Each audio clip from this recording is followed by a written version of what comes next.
কোনো দিনও হাসিনার আমলে আপনাদের সংবাদপত্র জগতের স্বাধীনতার বিষয়ে কোনোদিনও স্বাধীনভাবে আপনারা লিখতে পারেন নাই। কোনো টক শোতে গেলে সেই অফিসের সামনে ডিজিডিএফআই, এনএসআই, ডিবির লোক বসে থাকতো, এর বেশি আপনি কিছু বলতে পারবেন না। আজকে মুগ্ধ খোকন ওয়াসিমের রক্তের বিনিময়ে যে স্বাধীনতা আপনারা অর্জন করেছেন, আজকের গণতন্ত্র ফোরামের পক্ষ থেকে এবং আসাদুজ্জামান রিপন ভাইস চেয়ারম্যানের পক্ষ থেকে আপনাদেরকে অনুরোধ জানাবো, স্বাধীনভাবে লেখার মাধ্যমে বাংলাদেশে আগামী ফেব্রুয়ারি মাসে যে নির্বাচনটি অনুষ্ঠিত হবে, সেই নির্বাচন নিয়ে বাংলাদেশে যেই ষড়যন্ত্র চলছে, যেই নির্বাচন নিয়ে আবার নানা রকম পদ্ধতির কথা বলে এই নির্বাচনকে বানচালের হীন প্রচেষ্টা করা হচ্ছে, এই বিষয়গুলো আমরা রাজনৈতিক কর্মী হিসেবে যা বলি, অনুগ্রহ করে অনুরোধ জানাবো এই কথাগুলো দেশবাসীর কাছে জানাবেন। গতকালকে জরিপে আমি দেখেছি একটি টক শোতে, আমি দেখলাম সেখানে 96% লোক, 96% মানুষ এ দেশে শান্তিপূর্ণ ইলেকশন চায়, ভোট চায়। কিন্তু আমি বুঝতে পারি না, মুক্তিযুদ্ধের একজন অস্ত্র হাতে যোদ্ধা করা হিসাবে আমি আজকে যারা রাস্তায় নেমে এই ইন্টেরিয়াম গভর্নমেন্টকে বিষাক্ত করে তোলার জন্য আপনারা রাস্তায় নেমে যে আমাদেরকে বিভক্তি করার হীন চেষ্টা করছেন, আপনাদের উদ্দেশ্যে বলতে চাই, এটা কি গণতন্ত্রের পক্ষের লোক হলেন? যদি গণতন্ত্রের পক্ষের লোক হয়ে থাকেন, কেন প্রফেসর মোহাম্মদ ইউনূসকে আজকে শঙ্কার মধ্যে পাঠাচ্ছেন? কেন আজকে প্রফেসর ইউনূসকে আমাদের মাঝে বিভক্তি তৈরি করার জন্য হীন চেষ্টা করছেন? এই বিষয়গুলোর জবাব আপনাদেরকে দিতে হবে যদি ফেব্রুয়ারির নির্বাচনে কোন রকম সংশয় শঙ্কা সৃষ্টি হয়। কারণ হাসিনার বিরুদ্ধে রাজপথে আন্দোলন করা যেসব লোক আত্মহত্যা দিয়েছে, আমাদের নেতা 10,000 কিলোমিটার দূরে থেকে বাংলাদেশ জাতীয়তাবাদী শক্তিকে 16টি বছর টিকিয়ে রেখেছে।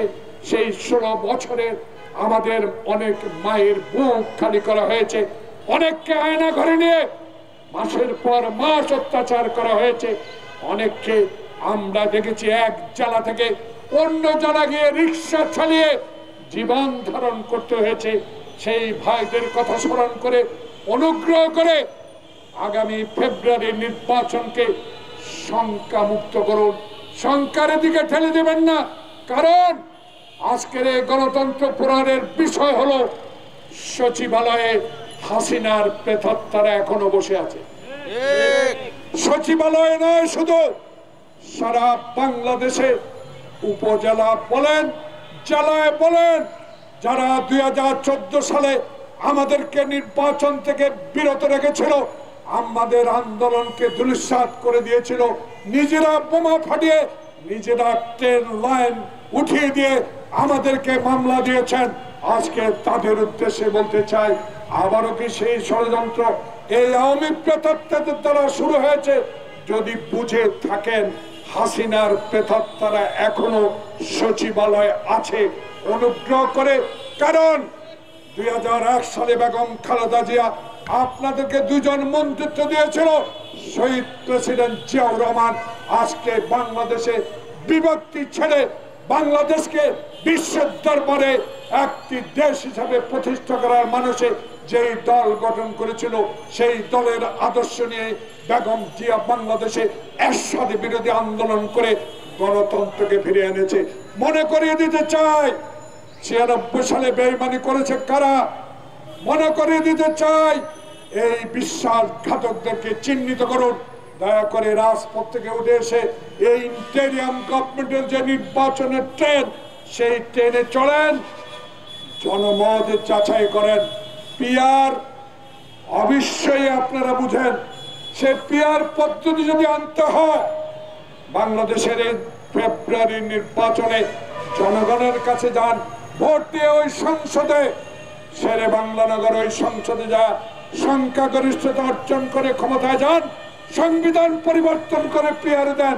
কিন্তু বাংলাদেশের মানুষ 55 বছরে বুঝে ফেলেছে বাংলাদেশের নির্বাচন একটাই, আমার ভোট আমি দিব। সেই ভোটকে মৃত ব্যক্তির ভোট দ্বারা জলাজ্জলি করে দিয়েছে শেখ হাসিনা। আজকে সেই শেখ হাসিনা দিল্লিতে বসে আবারও বাংলাদেশের গণতন্ত্র যে এনে দিয়েছে মুক্ত খোকনেরা, সেই গণতন্ত্রকে আজকে শেষ করে দেওয়ার জন্য হাসিনার প্রেতাত্মারা এখনো সচিবালয়ে বসে আছে।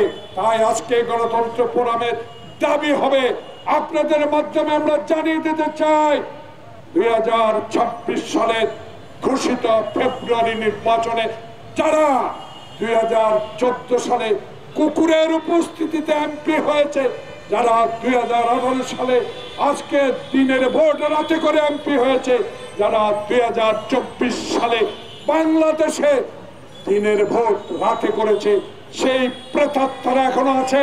প্রধান নির্বাচন কমিশনার, আপনাকে আমরা ভালো করে জানি, একজন সৎ দক্ষ ব্যক্তি, আপনার কাছে অনুরোধ থাকবে গণতন্ত্র ফোরাম যারা 2026 সালে নির্বাচন করবেন, ওই নির্বাচনে যেন একটি আওয়ামী প্রেতাত্মা যারা 14, 18, 24-এর সাথে সম্পৃক্ত ছিল তারা যেন কখনো এই নির্বাচনে অংশগ্রহণ করতে না পারে, দায়িত্ব পালন না করতে পারে, সেই দিকে সজাগ দৃষ্টি রেখে এইটুকু বলতে চাই, আসুন জনতার ঐক্য। তারেক রহমান বলেছে বিএনপি জীবনভর লড়াই করেছে গণতন্ত্রের জন্য, সেই গণতন্ত্রের লড়াইয়ে আমার মা হারিয়েছি, বাবা হারিয়েছি, ভাই হারিয়েছি, আয়না করে দিন দিন নির্যাতনের শিকার হয়েছি। সেই আয়না ঘরের পরিবর্তে সচ্চল গণতন্ত্র প্রতিষ্ঠার সংগ্রামে তারেক রহমানের আহ্বানে সাড়া দেওয়ার আহ্বান জানিয়ে আমার বক্তব্য শেষ করছি। আল্লাহ হাফেজ। বাংলাদেশ।